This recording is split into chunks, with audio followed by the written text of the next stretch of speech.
Jak rozpoznać dobrą kawiarnię? Dzisiaj przedstawię Wam 10 wskazówek, dzięki którym będziecie mogli jeszcze przed napiciem się kawy sprawdzić, czy jest to kawiarnia godna polecenia dalej i w ogóle, czy warto skorzystać z jej usług. Zapraszam do środka, tam podejmiemy temat bardziej poważnie. Czajnikowy.pl. Pierwszą rzeczą, którą możemy wykonać, jest po prostu zasięgnięcie opinii w internecie.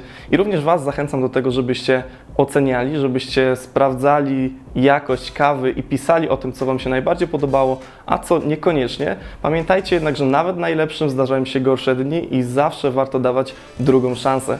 Kolejną rzeczą, która jest bardzo istotna, myślę, na samym wstępie, kiedy przekraczamy próg kawiarni, powinien nas dosięgnąć bardzo przyjemny zapach kawy.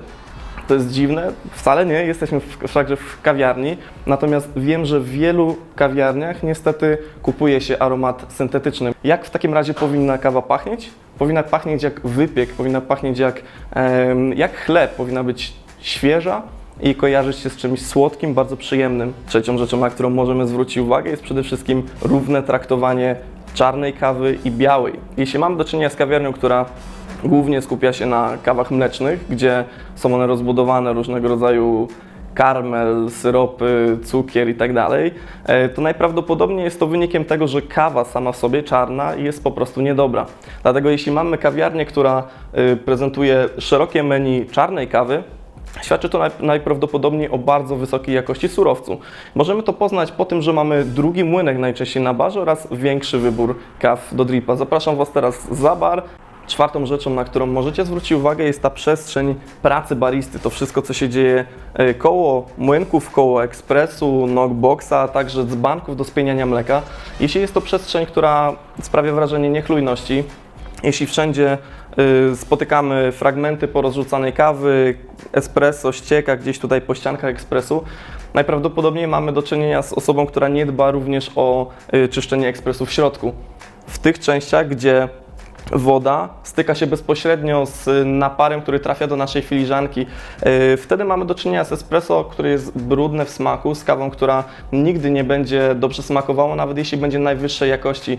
To jest problem wielu kawiarni. Właśnie to, że ekspresy nie są po prostu czyszczone w odpowiedni sposób. Kolejną wskazówką jest spojrzenie na hopper i na ziarno, które jest nad młynkiem. Jeśli mamy do czynienia z ziarnem, które jest czarne, które jest obślizgłe, tłuste, wręcz można powiedzieć, jest to najprawdopodobniej kawiarnia, która serwuje typowe włoskie espresso, a więc takie, które będzie zawierało dużo goryczy, dużo substancji smolistych, a także dużo nieprzyjemnych posmaków, długo zatrzymujących się tak naprawdę na języku, więc jeśli chcemy uniknąć gorzkiej kawy, nie będzie to dobry symptom i należy zwrócić uwagę właśnie na kawę, żeby była jasno palona, a także przede wszystkim sucha. To będzie gwarantowało dużo aromatów w kawie, a także owocowe smaki, których jakby próbujemy się doszukiwać w kawie speciality, która jest tą najwyższej jakości.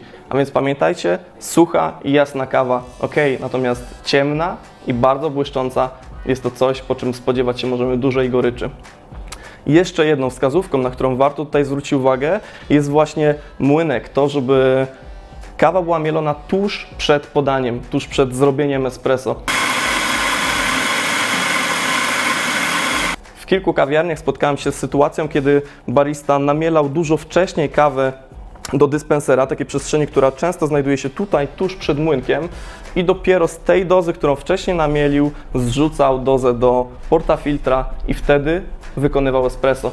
Jest to tak naprawdę bardzo poważny błąd i często spotykany w kawiarniach, więc dbajcie o to, żeby Wasza kawa była mielona tuż przed wykonaniem espresso, żeby dźwięk młynka zawsze gdzieś tam rozbrzmiewał, nawet jeśli poszliście już na salę, żebyście wsłuchiwali się, czy ten młynek w ogóle jest użyty, ponieważ tylko świeżo mielona kawa da Wam bardzo dobre rezultaty smakowe w Waszej filiżance kawy. Jeszcze jedną rzeczą właśnie w tej przestrzeni, na którą warto zwrócić uwagę, i to jest akurat coś, co jest spotykane w stosunkowo niewielu kawiarniach, jest kolba typu naked. W odróżnieniu od tej, która ma wylewki, daje nam pełną kontrolę nad ekstrakcją. Jeśli wykonuje barista espresso na tego typu kolbie, tak naprawdę nie ma za dużo pojęcia, co się dzieje w środku niej. ponieważ sitko, tak jak tutaj widzimy, jest przykryte przez tą metalową przestrzeń. Więc jeśli zamawiamy espresso i barista podaje nam ją z tego typu kolby, najprawdopodobniej nie jest perfekcjonistą w swoim fachu i nie dba odpowiednio o to, czy kawa dobrze się parzy, czy nie. Może sprawdzić parametry, może mierzyć czas i wagę, natomiast nie wie, co się dzieje w środku. A co się może stać w środku? Jeśli stampujemy kawę krzywo, pewna część wody przejdzie przez tą cienką warstwę kawy szybciej i w większej ilości niż przez tą grubą.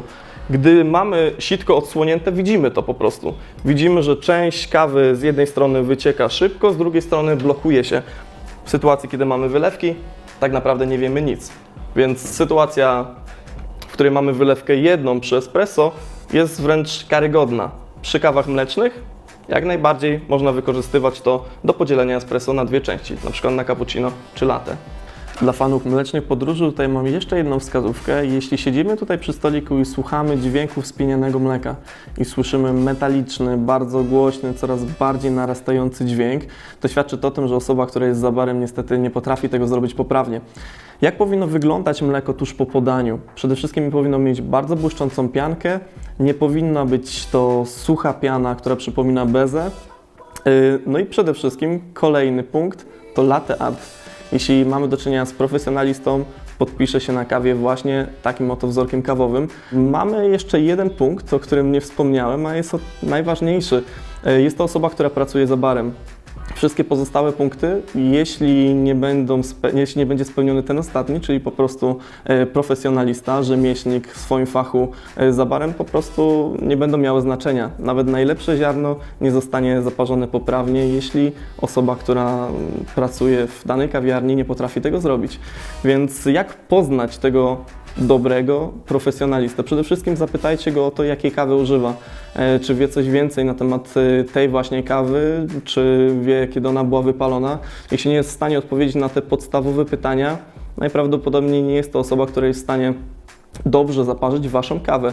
Więc szukajcie profesjonalistów i szukajcie pasjonatów w swoim fachu. Tylko oni dadzą Wam faktycznie kawę najwyższej jakości, tylko oni będą w stanie Was również zapalić pasją do tego trunku.